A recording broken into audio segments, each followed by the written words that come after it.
Brooksy. Oh, you're so good. You love spaghetti, don't you? Yes, you do.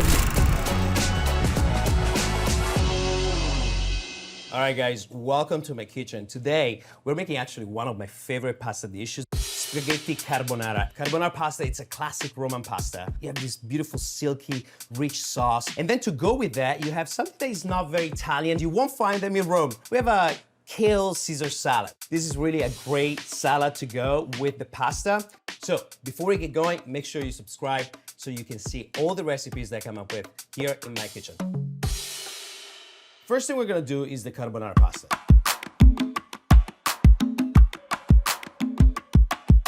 Spaghetti will take about 10-12 minutes to cook. This is exactly the time that we need to actually then make the guanciale and carbonara sauce. Okay, so now we have this guanciale. Look at this. Absolutely beautiful guanciale, which is an Italian bacon. We're gonna take the guanciale, re-render the guanciale so it's nice and juicy and rich. We're just going to cube it up. You don't want big chunks of guanciale. You want to kind of like, have a little bite, but not be overly present in the dish. It smells also really, really yummy. All right, we got our pan. We want the pan to be cold, right? The reason is we want this guanciale to really start melting away, the fat melt away before it actually burns, right? At this time, I actually like to add some pepper so that really kind of blooms. It comes out. All the beautiful notes of the pepper really come alive. I like to also do a little bit of olive oil. I call this the encouragement oil, just to kind of encourage the guanciale to come through and start melting. The flame should go medium-low. You don't want to go too high because, again, otherwise you're burning and you just really allow time to do its things. So while this is going, I'm going to start the sauce.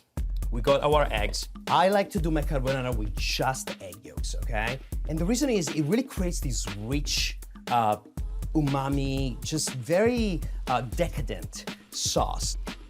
We're using probably 4. Okay, so we got the egg yolks right here. This is the base of our sauce.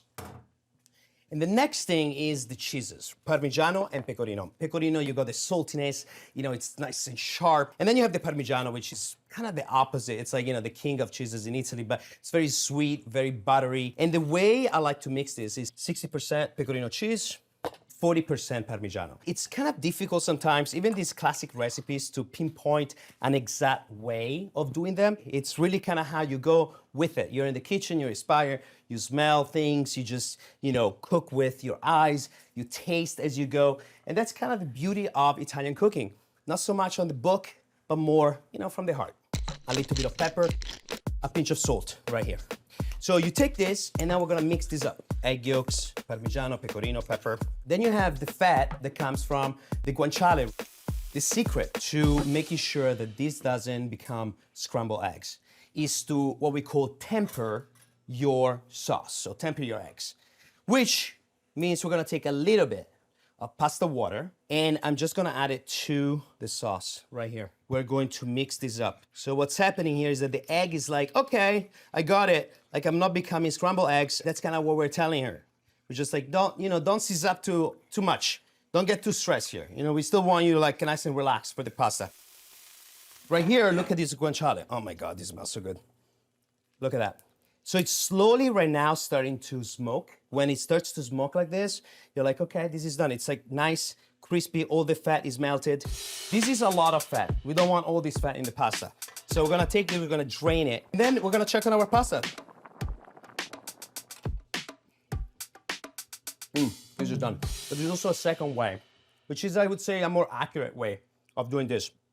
Brooks, oh, you're so good. You love spaghetti, don't you? Yes, you do. She's been waiting for this for a long time. She's been down here. You have no idea, but she's been down here now. It's the beginning of this recipe. So I don't usually cook it all the way in the pot, 90% in the water, and then the last 10% I always throw them in the guanciale. Also, let me tell you, I love recipes that come together in one pot here, You got a pot and a pan, that's all. That reserved fat that you had, take a little bit of pasta water here, the pepper, and now it's time for the sauce. Now this is Very important, you don't want to cook your eggs. So what you're gonna do is turn this off, and then you just add the sauce right here. Now, very quickly, we're going to mix this up, and then you're gonna take it off the heat, move them right here. Oh my God, this smells so good. If you need to, take a little bit of pasta water again. You can kind of play with that as you need to. Make it a little more creamy if you like. As you can see, look at this. Not scrambled eggs, right? Creamy, rich, delicious, salty. Look at this, look how beautiful this is. Nice and creamy right here. Look at that, we're gonna just add it on top. Now, it's not finished unless you do a little dust, or maybe not a little, like you do like a good dust of Parmigiano. There you go. And then I do a little bit of pepper on there. Look at this pasta. Such a simple pasta. Carbonara, it has to be in your repertoire. This is literally one of the most renowned but really craveable pasta that you can make. Came together in literally 11 minutes, 10 minutes. Brooks, we like this a lot, don't we? Yes, you do. It takes me exactly back to Italy. This is literally one of the first dishes I eat when I go back to visit mom and dad. And I always make a pit stop in Rome. It's like a welcome home. It's like a warm hug. Hey, welcome to Italy. This is the thing about Italy, is that with the same ingredients, you can make 15 different things. And so today, very similar ingredients, Parmigiano, Pecorino, we're making a little Kale Caesar salad. So good. We're gonna start with croutons. You know, you wanna use a good bread, but I'm gonna say the truth.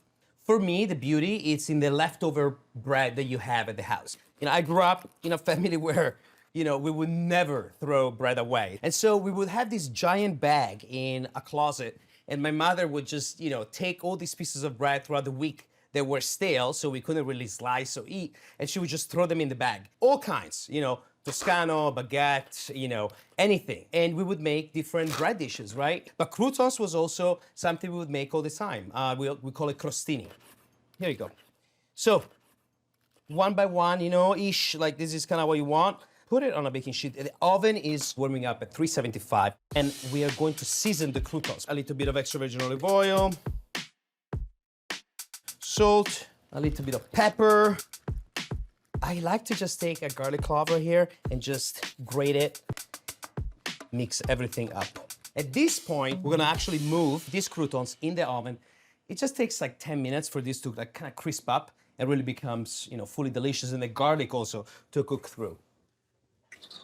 So I told you we're using kind of the same, or some of the same ingredients that we have in the recipe, because we love that. You know, it's kind of like, it's a one-stop shop for like multiple recipes at the same time, and I kind of really, really love that. So we're gonna start with the Caesar dressing. We're making actually a pretty standard Caesar dressing right here. So we're gonna do a few egg yolks. The first time I had Caesar salad was actually in Mexico. Caesar salad is a Mexican salad. It's, you know, something that was invented there in actually Tijuana, Mexico. It was an Italian chef that invented it, but at that time he was living in Mexico. So this is, you know, this is really a American, I would say American-Mexican, you know, way through Italy kind of salad that we're making here. So we got some egg yolks. Then we're gonna do a pinch of salt.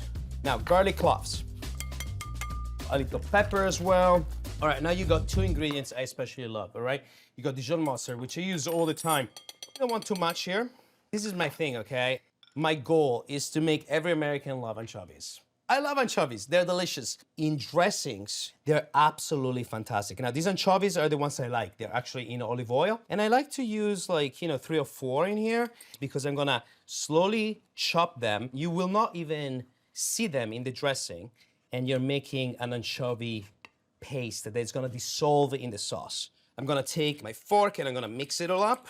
So now, lemon. Cut it in half, to do it like my mama used to do it. There you go. Great. Now at this point, we're gonna do a little extra virgin olive oil. You're gonna mix it all up. You need Parmigiano-Reggiano. You need Parmesan cheese, right? And we're gonna grate some in it. Now, you know what? We also have some pecorino. A little bit of pecorino cheese is good. Just want to mix this all up. This is so good. 5 minutes and you got a dressing. This is fantastic. All right, we're gonna check on the croutons right now. This smells so good. So at this point, you give it a nice little stir. They're almost done. They're nice and crunchy. This is another 2 minutes and they're done. So we go back in our salad and we're gonna talk about kale. You know, I grew up in Tuscany, Tuscany, and we have what we call Tuscan kale. Like this is the kale that I grew up with. We had bunches of this in our orto, in the little vegetable garden I grew up with. So this in America, it's also called dino kale. But look, this is how we're gonna do it. This is how we're gonna clean it. So you take this is a stalk, which you don't wanna use. And all you're gonna do is like kind of cut here, cut right here, and then you're gonna pinch on the sides right here. And you can do the base too. Very easy. I got plenty of kale that I've already done. Once you have this, you kind of wanna just really tear it apart, right? Then you take your hands, and this is a very fun part. Kale is delicious, but only if you massage it, right, for a salad. Otherwise, it gets too hard. It's too chewy, too stringy. Massage it for as long as you want, but you kind of start feeling it. Kale itself is becoming very soft. Kale is done. Look how beautiful this looks. Now we pull the croutons out. Oh my God, this smells so good. Look at that. I'm gonna take a little Parmigiano. That's the croutons right here. They're still warm, right? You also want to taste this, okay? There's no way you're making croutons and not tasting them. Like you're eating them as you go. We're gonna take the croutons, move them in the salad, and then you have our dressing, right? You want to use my hands, okay? This is kind of where the fun begins.